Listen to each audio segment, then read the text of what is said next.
میں آج یہاں پر کوئی روایتی تقریر کرنے کے لیے نہیں کھڑا، بلکہ ایک بہت ہی اہم مسئلے پر بات کرنے کے لیے کھڑا ہوں، جو اکثر ہمارے دیہاتی علاقوں میں کیا جاتا ہے۔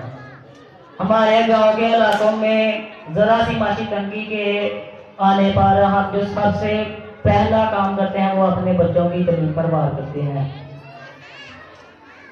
ہم اپنے بچوں کو اسکول سے اٹھا کر کسی بھی موٹر سائیکل والی دکان پر، ورک شاپ پر یا کسی بھی اسٹور پر رکھ دیتے ہیں اور ہم سوچتے ہیں کہ ہم نے بہت ہی اچھا کام کر دیا کیونکہ ہمارا بچہ 2 پیسے کمانے لگ گیا ہے۔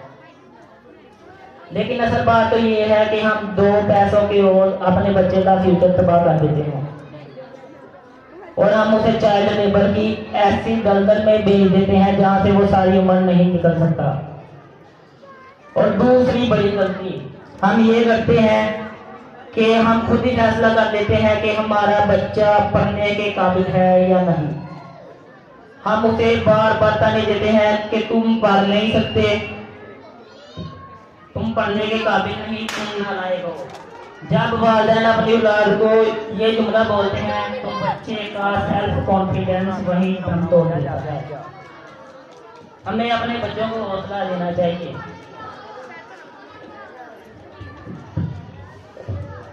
ہمیں اپنے بچوں کو حوصلہ دینا چاہیے اور تعلیم کا کام صرف یہ نہیں کہ سرکاری نوکری لگ جاتی ہے، بلکہ ایک پڑھا لکھا آدمی گھر بیٹھے لیٹسٹ ٹیکنالوجی کے ذریعے اتنا پیسہ کما لیتا ہے جتنا ایک مزدور سارا دن سختی دھوپ میں کام کر کے بھی نہیں کما سکتا۔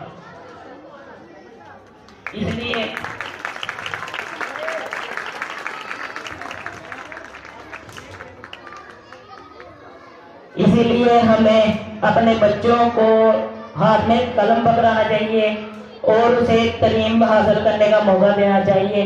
آج کا یہ دن رزلٹ کا دن نہیں ہے بلکہ امتحان کا دن ہے، کچھ بچوں کے لیے اور کچھ والدین کے لیے۔ جن کے بچے فیل ہوئے ہیں انہیں اپنے بچوں کو حوصلہ دینا چاہیے، بلکہ یہ نہیں کہنا چاہیے کہ تم پڑھ نہیں سکتے، تم فیل ہو گئے ہو۔